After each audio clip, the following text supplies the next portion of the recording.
Muchas gracias. Buenas tardes. Gracias a ti, gracias a todos por la participación y por la invitación. Am, para mí es un gran placer estar nuevamente compartiendo este escenario con ustedes. Hace exactamente 10 años estaba dando una charla precisamente sobre inmunoterapia en este mismo simposio. Y para mí entonces es muy grato poder volver al escenario, esta vez de manera virtual, pero compartir nuevamente con ustedes este tema, hablar un poquito de lo que ha cambiado en estos 10 años y, como lo dice este título tan retador que me pusieron, tratar de comprender un poco mejor cuál es el manejo de los pacientes en inmunoterapia y sobre todo cuál es el impacto de este tratamiento para los pacientes y para sus familias.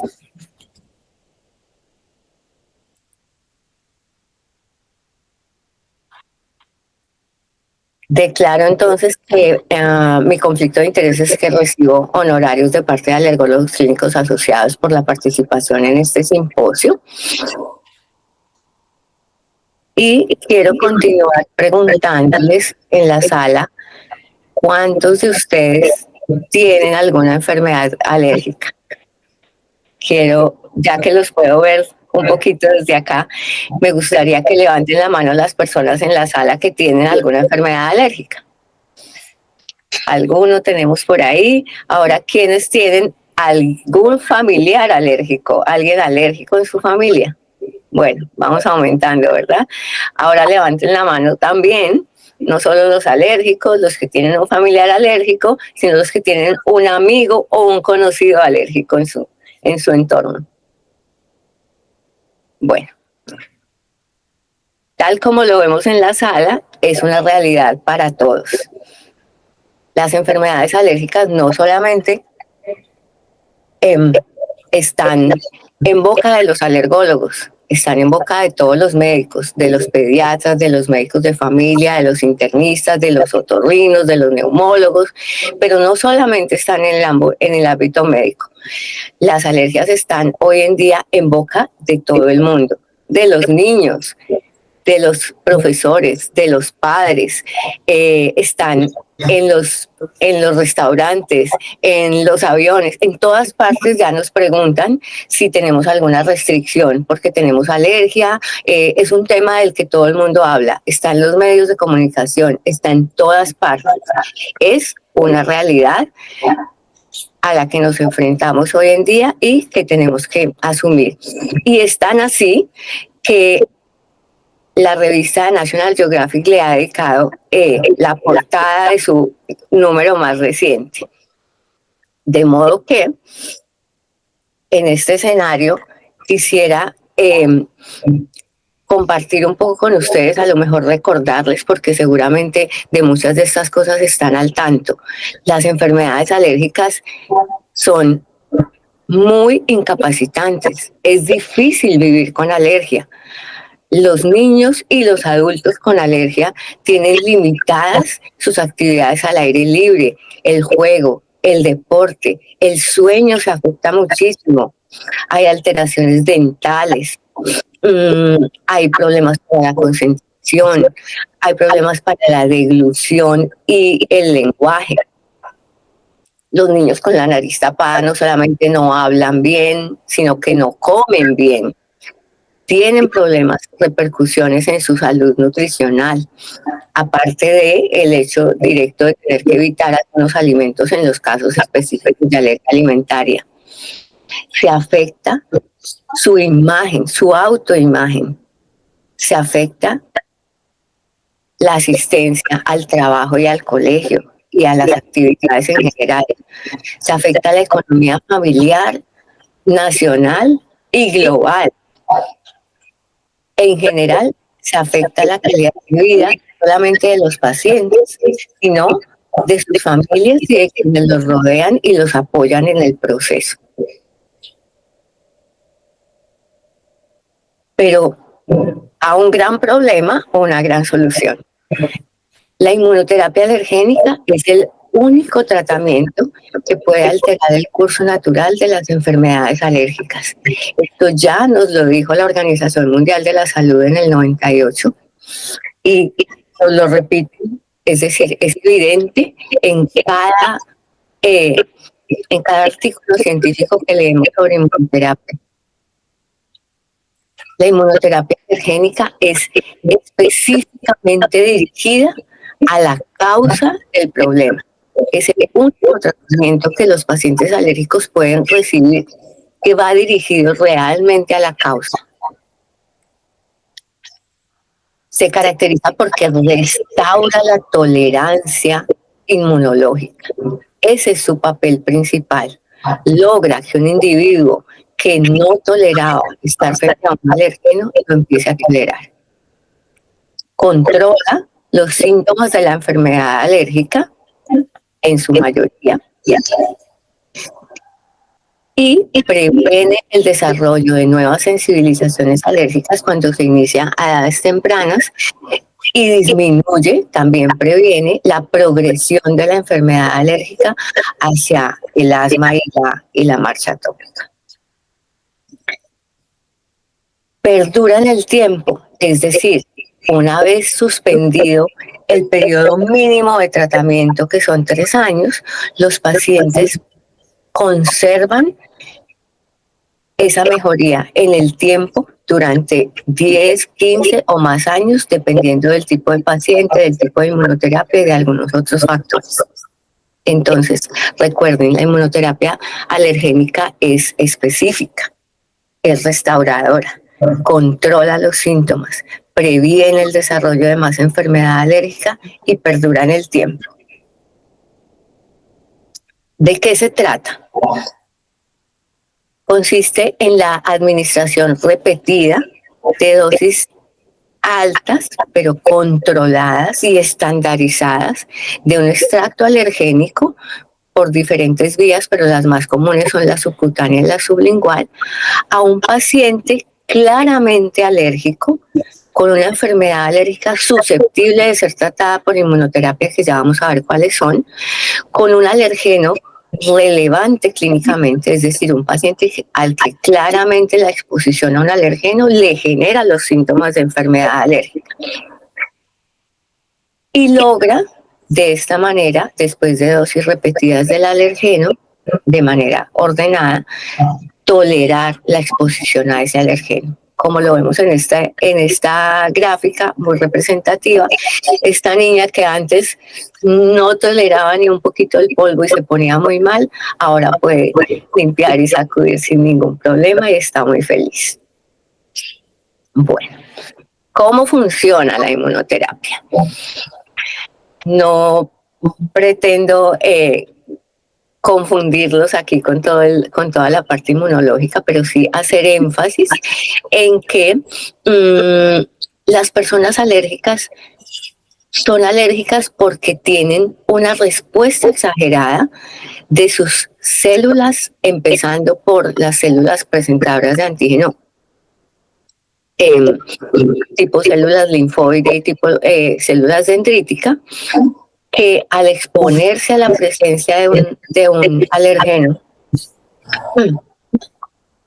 responden de manera exagerada, generando citoquinas y sustancias proinflamatorias que favorecen el desarrollo y la proliferación celular de un perfil inmunológico tipo TH2, que a su vez produce muchísimas más citoquinas y muchas más sustancias proinflamatorias, estimulando a las células B para que produzcan anticuerpos de tipo inmunoglobulina específico, que se localizan después en la membrana de mastocitos y basófilos, entre otras células, y que hacen que cuando estas células nuevamente se expongan al alergeno, liberen triptasa, histamina y generen toda la cascada proinflamatoria. Por otro lado, los pacientes que reciben inmunoterapia alergénica, lo que ocurre es que al recibir esas dosis repetidas y estandarizadas y altas del alergeno, lo que buscamos y lo que logramos es que esa presentación antigénica no se haga en un medio rodeado de citoquinas proinflamatorias del perfil TH2, sino que al contrario, esas células presentadoras de antígeno se puedan desarrollar y evolucionar hacia células dendríticas de los subtipos reguladores a través de la producción y de la participación de interleuquina 10, 12 y otros factores. Y de esa manera, las células que del lado alérgico evolucionarían hacia el perfil TH2, evolucionan hacia un perfil más TH1 y más tipo regulador, y no se genera toda esa producción de anticuerpos IgE específico para desencadenar la cascada inflamatoria. No solamente ocurre eso, que es, digamos, la parte que nos da, que se traduce en las manifestaciones más agudas del control y del éxito de la inmunoterapia, sino que además se producen anticuerpos de tipo bloqueante, como anticuerpos de tipo IgA o IgG, especialmente IgG4, que nos llevan a una respuesta completamente distinta, que es de tolerancia frente a la exposición a los diferentes alérgenos. Toda esta cascada inflamatoria versus regulatoria, en el caso de la inmunoterapia, ¿en qué se traduce? Se traduce en que los pacientes logren el control de sus síntomas, en que disminuyan el uso de sus medicamentos adicionales para tratar la rinitis, la conjuntivitis y el asma, en que mejoren los aspectos de su calidad de vida, que ya vimos cómo estaban deteriorados, y en que se puedan hasta cierto punto prevenir el desarrollo de asma y de nuevas sensibilizaciones. Y vamos a ahondar un poquito más en estos aspectos porque creo que es lo que más nos interesa. Entonces, para eso les traje este artículo, que yo quise ponerle el título a esta diapositiva de Historia Antigua, porque este es un artículo viejito, pero que no pierde vigencia, porque marcó un hito en el inicio de la evidencia sobre los factores que mejoraban a largo plazo en los pacientes sometidos a inmunoterapia. Este es el conocidísimo estudio PAT. Por si en el auditorio hay mucho más jóvenes que a lo mejor no lo han escuchado, pero yo creo que todo el mundo que tiene que ver con alergias ha escuchado este estudio. En este estudio los autores lo que hicieron fue reclutar 205 niños entre 6 y 14 años con diagnóstico de rinoconjuntivitis alérgica por un polen, de los cuales solamente un 20% tenía síntomas leves de asma durante la estación polínica solamente, es decir, su diagnóstico predominante era la rinoconjuntivitis alérgica.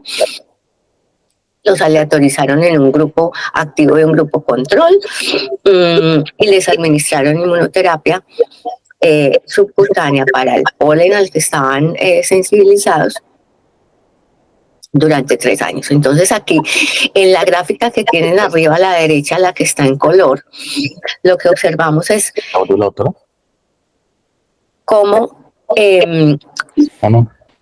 al terminar el tratamiento, solamente un 20% de los pacientes en el grupo que recibió inmunoterapia desarrolló síntomas de asma, mientras que en el grupo control casi un 50% de pacientes desarrollaron síntomas de asma. Este estudio nos muestra muchísimas más cosas, pero yo quise traerles solamente las más relevantes. Resulta que los autores de este estudio, unos años después, decidieron hacerle el seguimiento a los pacientes por 5 y hasta por 10 años a los mismos pacientes iniciales, y luego publicaron el segundo estudio, que es el de las gráficas que están en blanco y negro, para ver qué pasaba con esos pacientes después de haber terminado la inmunoterapia, qué pasaba a los 5 años, qué pasaba a los 10 años, y estos son también hallazgos muy bonitos y muy representativos, y por eso los quise traer nuevamente. La gráfica de la izquierda evaluaron los síntomas de rinoconjuntivitis con escala visual análoga y aquí podemos ver claramente cómo tanto justo al terminar la inmunoterapia como a los 5 años y a los 10, la diferencia de síntomas entre el grupo activo y el grupo control fue realmente muy significativa. Y nuevamente, en la gráfica de la derecha, nos muestran cómo en el seguimiento a los 10 años, efectivamente persistió la diferencia significativa entre qué porcentaje de pacientes desarrollaron síntomas de asma y qué porcentaje de controles desarrollaron síntomas de asma, existiendo pues una diferencia muy significativa. Este es un estudio realmente muy bonito porque nos ilustra muchísimo esa persistencia del efecto a largo plazo. Bueno, pasemos de la historia antigua al artículo recién sacado del horno. Este es un artículo de Hoshino y sus colaboradores en Japón, recién publicado hace menos de un mes. Y también es muy representativo. Ellos hicieron un estudio abierto, controlado, randomizado, en el que ingresaron pacientes de 20 a 65 años de edad, alérgicos solamente a ácaros del polvo. Los aleatorizaron en un grupo activo en el que tenían 66 pacientes, un grupo control con 74 pacientes. Iniciando el estudio eran 140 pacientes, terminaron el estudio solamente 118. Y vamos a ver qué evaluaron ellos. En la gráfica de arriba de la izquierda, la A, evaluaron el cuestionario de control de asma. Y en esta gráfica observamos, mediante el estudio de regresión del Least Square, que es el que utilizaron para el análisis estadístico, en la línea roja, los pacientes que recibieron inmunoterapia sublingual para ácaros, en la línea azul, los pacientes control. Les hicieron el seguimiento, les dieron tratamiento con inmunoterapia sublingual para ácaros del polvo durante 5 años, más el tratamiento farmacológico que cada uno ya venía recibiendo para su enfermedad alérgica. En el grupo control los dejaron solamente con el tratamiento farmacológico. Entonces, en esta primera gráfica vemos cómo los valores del cuestionario de control de asma disminuyeron significativamente en los pacientes del grupo activo al primer año de tratamiento y cómo esos valores persistieron bajos durante los 5 años de tratamiento. Yo no sé si pueden ver mi cursor. Alguien que me diga si el cursor lo pueden ver para poderle señalar o no. No, señora. Bueno, entonces voy a seguir haciéndolo muy descriptivo. Ok, en la gráfica B, en la de abajo a la izquierda, evaluaron el cuestionario de calidad de vida en asma. Nuevamente, lo que observamos es como, bueno, aquí lo van a ver al contrario, porque aquí en este cuestionario de calidad de vida en asma, entre más alto sea el puntaje, es que estamos mejor. Entonces, aquí podemos ver cómo en el grupo activo de inmunoterapia, la media de mejoría del cuestionario de calidad de vida de asma mejoró significativamente durante el primer año. El cambio es dramático con respecto al grupo control y cómo ese cambio se mantuvo en el tiempo durante los 5 años. En la gráfica C una gráfica muy parecida, pero aquí es el cuestionario de calidad de vida en rinitis, en rinoconjuntivitis. Este nuevamente es al contrario, entre más bajito el puntaje, mejor está el paciente. Y aquí nuevamente vemos una mejoría muy significativa al primer año de tratamiento y persistencia de la mejoría durante los 5 años de tratamiento.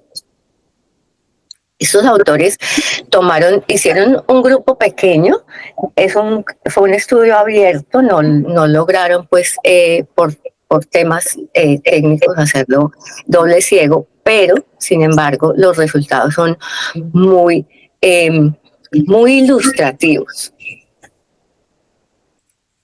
Y estos autores no se limitaron solamente a evaluar la parte clínica, también evaluaron medidas funcionales, medidas fisiológicas, medidas inmunológicas. No les traje todas las gráficas, pero las más significativas. Nuevamente la gráfica de arriba a la izquierda, en esta compararon el cambio en el valor de volumen expiratorio forzado en el primer segundo, el BEF1. Y podemos nuevamente ver cuánto volumen, cuánto mejoró el BEF1 al primer año en los pacientes con inmunoterapia versus los pacientes control, y de nuevo cómo esa mejoría en el tiempo se mantuvo. En la gráfica de abajo a la izquierda, representan una medida que no muchos artículos representan. Ellos usaron tomografía de alta resolución y midieron el área de la vía aérea comparada con el área de la pared de la vía aérea. Y nos mostraron aquí en proporción qué tanta proporción de la vía aérea es solo pared y qué tanta proporción es realmente luz, vía aérea en realidad efectiva. Y también aquí nos muestran cómo esa proporción mejoró significativamente. Es decir, la vía aérea de los pacientes que recibieron inmunoterapia se amplió, la luz se amplió ya al primer año y se mantuvo en el tiempo. Y por último les traje esta gráfica en la que nos muestran cómo cambió el FeNO, la fracción estetada de óxido nítrico, también cómo disminuyó en sus valores. Esta es una medida de qué tan inflamada está la vía aérea, digamos, en términos prácticos. Entonces aquí también podemos ver que al primer año de tratamiento ya los pacientes tenían una disminución significativa de sus valores de FeNO y cómo esto se mantuvo durante los 5 años de tratamiento. Bueno, y como están de moda los estudios en vida real, entonces tenemos ahora también, les quise traer también para mostrarles este estudio que también es muy nuevo, en el que en Alemania evaluaron entre 2009 y 2017 este grupo de pacientes con un número significativo de pacientes entre 5 y 70 años de edad, 892 pacientes en el grupo que recibió inmunoterapia alergénica para ácaros del polvo, contra 2.676 en el grupo control que no recibió inmunoterapia, pero que continuó recibiendo sus medicamentos para rinitis y asma. Y las conclusiones de este estudio fueron como el 62.8% de disminución en el número de medicamentos para rinitis y una disminución del 42.4% del número de medicamentos para asma, así como una disminución del 27% en la probabilidad de desarrollo de asma. ¿Por qué no? Pero este estudio también nos mostró algo que es muy preocupante y es la adherencia al tratamiento. Empezamos con 100% obviamente de pacientes recibiendo la inmunoterapia. Al primer año la la adherencia iba en el 94%, sí. Al segundo año bajamos al 55% y al tercer año al 28%. Y esto no solamente lo observaron ellos en su vida real en Alemania, lo observamos todos nosotros en nuestra vida real y es un factor muy preocupante. ¿Qué pasa? Los pacientes se cansan. ¿Qué pasa? Los pacientes se mejoran. Al primer año, como ya todas las gráficas anteriores nos lo mostraron, los pacientes que van a mejorar ya han mejorado. La mayoría de los pacientes que están recibiendo inmunoterapia logran el mayor porcentaje de mejoría al primer año de tratamiento. Entonces, muchas veces los pacientes se sienten tan bien que empiezan a abandonar. Y en muchos otros casos también hay otros factores pues logísticos y de acceso y todo eso, pero un factor muy importante es precisamente ese. Se sienten bien, entonces empiezan a abandonar. Y ahí es donde nosotros tenemos que actuar. Tenemos que hacer énfasis en que abandonar el tratamiento al primer año de inmunoterapia hace que los efectos regresen, porque todavía no tenemos tanta memoria inmunológica para que el efecto persista. Y esa es la razón principal por la que la inmunoterapia tiene que durar mínimo 3 años. Bueno. Pareciera que les he contado una historia muy maravillosa sobre la inmunoterapia, pero la inmunoterapia alergénica tampoco es una varita mágica, no está para todo el mundo ni hace maravillas a todos. Necesitamos hacer un diagnóstico apropiado. ¿Por qué? Porque la inmunoterapia alergénica está indicada en pacientes con rinoconjuntivitis alérgica, moderada, grave, con asma controlada. Cuando digo controlada me refiero a que tengan un BEF por encima del 70%, que no estén en crisis, que estén utilizando los medicamentos adecuados para su control farmacológico según las guías DINA. Y para los pacientes con alergia a himenópteros. Esas son las 3 indicaciones principales y digamos que como absolutas de la inmunoterapia alergénica. Ahora, en la alergia a alimentos, mucho se ha desarrollado en los últimos años, sin embargo, la inmunoterapia alergénica para alimentos por ahora solamente está disponible para maní, melocotón en Europa, leche y huevo, más que inmunoterapia, es una inducción de tolerancia oral, pero en estos 4 casos solamente está indicada en niños alrededor de los 4 a 5 años, en los que la clínica indica que van a persistir en el tiempo con su alergia y desafortunadamente no se ha logrado que estos pacientes al suspender la inmunoterapia persista su tolerancia. Entonces ese es por ahora el pero de la inmunoterapia en alergia alimentaria. En dermatitis atópica la inmunoterapia no está indicada precisamente, pero los pacientes con rinoconjuntivitis y asma alérgica muchas veces tienen dermatitis atópica, reciben inmunoterapia, algunos mejoran, otros no. Entonces no es una indicación clara. Necesitamos que esos pacientes, además de tener el diagnóstico indicado, tengan una sensibilización demostrada por prueba cutánea por IgE específica, que sea relevante clínicamente, porque no todas las sensibilizaciones son lo mismo que alergia, es decir, que ese alergeno al que están sensibilizados realmente les produzca los síntomas. A veces es difícil comprobar esa relevancia clínica y nos tenemos que ir a provocaciones nasales, provocaciones conjuntivales o incluso diagnóstico molecular para tratar de aclarar el tema. Respecto al tratamiento, recordar que la inmunoterapia alergénica no es una terapia aislada, es adicional, se recomienda como adicional al uso de medicamentos. Siempre es necesario continuar los medicamentos, ajustar el tratamiento farmacológico en la medida en que el paciente va avanzando en su mejoría, siempre controlar el asma y tratar las exacerbaciones. tomar la decisión consensuada con los pacientes y sus familias, considerar sus preferencias, su disponibilidad, sus costos, que comprendan el tratamiento y que den su consentimiento, porque eso nos va a garantizar o al menos nos va a favorecer la adherencia. Tampoco es una poción misteriosa, la inmunoterapia está claramente desarrollada, no es que estamos allá, yo estoy allá mezclando polvo con polen y con epitelio.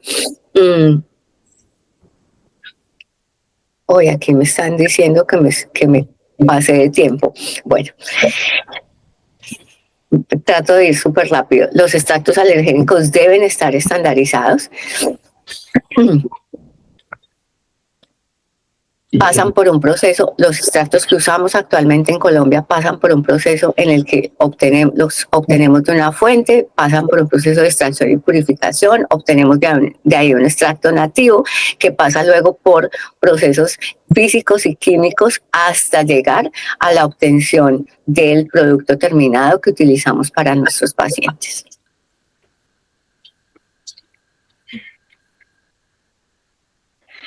La inmunoterapia debe ser una zapatilla de cristal.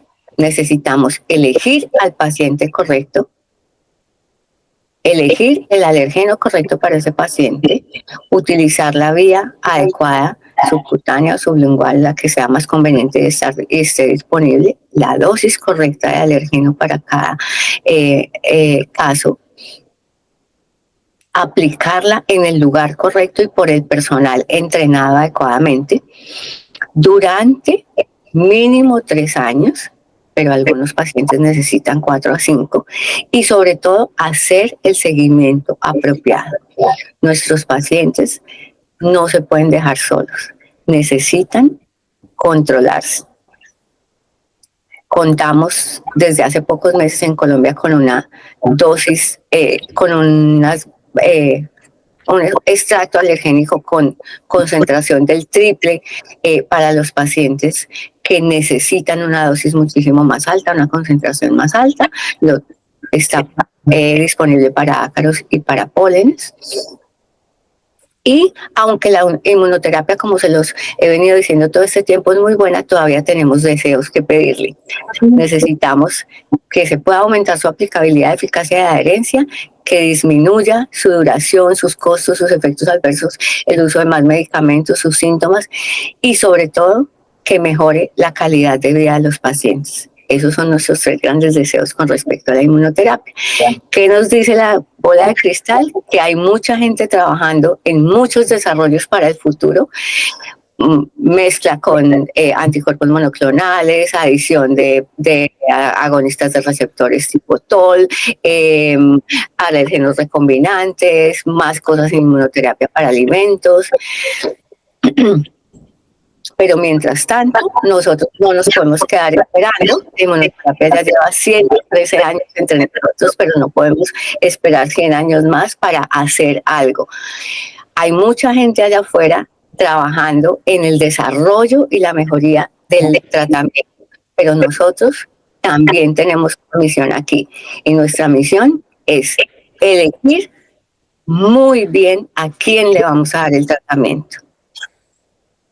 Documentar, porque la evidencia solamente se adquiere si nosotros documentamos cómo y cuándo y por cuánto tiempo nuestros pacientes mejoran o no. Y sobre todo, acompañar, porque los pacientes no se mejoran solo con la inmunoterapia. Necesitamos estar al lado, controlando, vigilando, ajustando la dosis, subiendo o bajando de medicamentos y reevaluando constantemente la evolución de nuestros pacientes. Muchas gracias.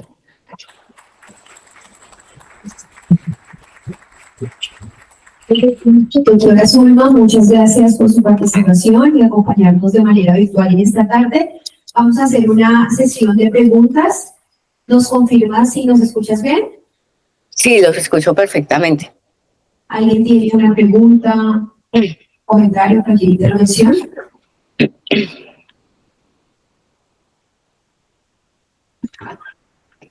Zulma, encantado de escucharte y de tenerte con nosotros. Excelente presentación. En principio, hace rato necesitábamos algo que mezclara, digamos, esa representación en letras, en el mago, en todo eso. Hace rato necesitábamos ese tipo de llevar un mensaje científico para que lo entendiéramos todo, ¿sí? Me parece espectacular. Te felicito y me encanta saludarte. En algún momento tenemos que volvernos a ver pronto. Voy a pasar a Karen o a Carolina que quieren saludar, a Catalina que quiere saludar. Hola doctora, ¿cómo está? Pues de verdad que es un gusto para nosotros, como bien mencionaste al principio, pues desde el principio de la unidad de alergias en CAIRE nos acompañaste y bueno, sé que todo ese esfuerzo que se está haciendo y verte acá virtual, pues de verdad que es un gusto. Realmente es un reto, creo que cada día seguimos teniendo estos retos de la parte como administrativa, ¿no? Cómo seguir demostrando toda esta eficacia de la inmunoterapia. Y bueno, ahorita creo que si vieras la unidad, la verías un poco diferente a como a cuando te fuiste, pero con muchas cosas lindas también, con retos también. Pero bueno, esta parte administrativa cada vez nos exige esto que estás mencionando, ¿no? Como el que documentemos, el que seamos muy claros qué pacientes necesitan y quienes no necesitan inmunoterapia. Y creo que este espacio pues permite a todos los, digamos, nuestra parte administrativa entender de una manera clara que hacemos una alergología como especialidad. Y bueno, muchas gracias. Doctora Zuna, buenas tardes. Bueno, yo soy Karen, no sé si se acuerda de mí, pero bueno, la presentación súper chévere, muchísimas gracias. Yo tengo una pregunta, usted menciona ahí decía la inmunoterapia de pie gigante. ¿En qué pacientes estaría indicado? ¿Serían pacientes que no responden pues con la inmunoterapia, con el o siguen pues como sin poder quitar los medicamentos? ¿Y al cuánto tiempo uno pensaría que tendría que cambiar esta inmunoterapia como de una mayor dosis? Hola, gracias Karen. Primero saludo al doctor Olmos y a Catalina, muchísimas gracias también por sus comentarios. Yo encantada de compartir con ustedes en este escenario nuevamente. Me encanta que la unidad de alergias de CAIRE siga creciendo, que tenga gente nueva, ideas nuevas y pacientes nuevos y mucho por hacer por la calidad de vida de la comunidad alérgica. Eso primero que todo. Segundo, con respecto a la pregunta de Karen, mira, esto es una cosa de la que estamos hablando muy recientemente. Eso sí que es pan caliente para Colombia. El alergeno o los alergenos disponibles con el triple de concentración solamente llegaron hace un par de meses. Hace un par de meses se hizo el lanzamiento en Colombia del producto. Entonces todavía no tenemos muchas cosas tan claras como tenemos con los 103 años del resto de la inmunoterapia. Pero lo que sí sabemos es que, como en todo en medicina y casi en la vida, los pacientes que reciben tratamiento con inmunoterapia están dentro de una campana de Gauss, ¿cierto? Entonces hay pacientes que son súper respondedores en un extremo, que a la primera dosis ya vienen diciendo, no, yo me siento divinamente, nunca había estado tan bien.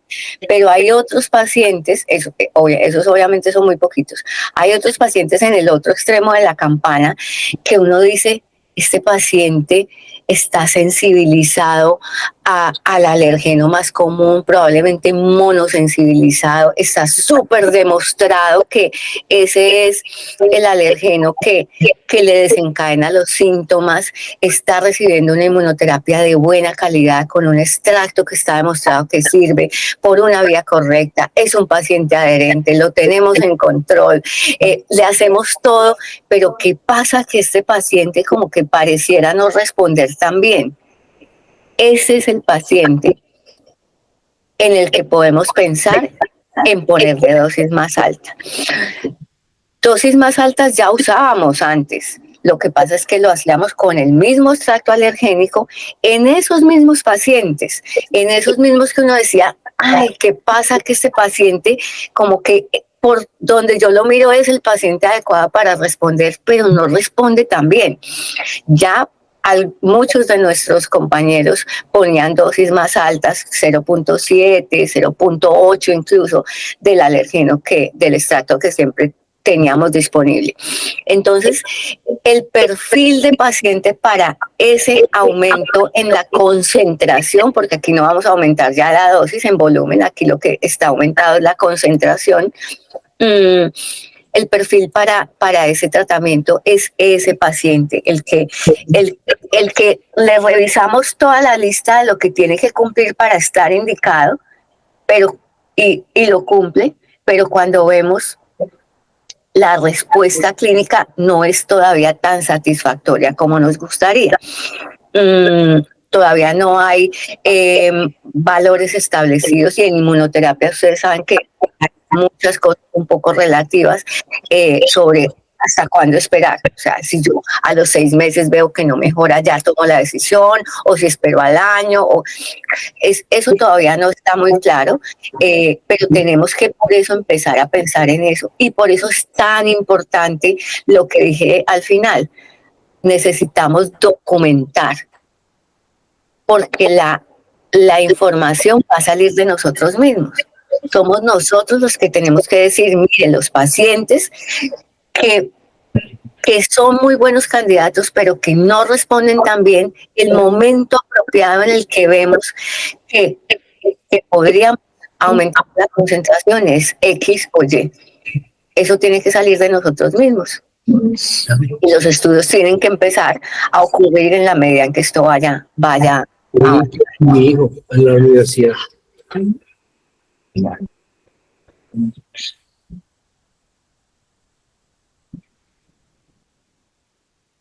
Doctora Zulma, muchas gracias por acompañarnos en esta tarde.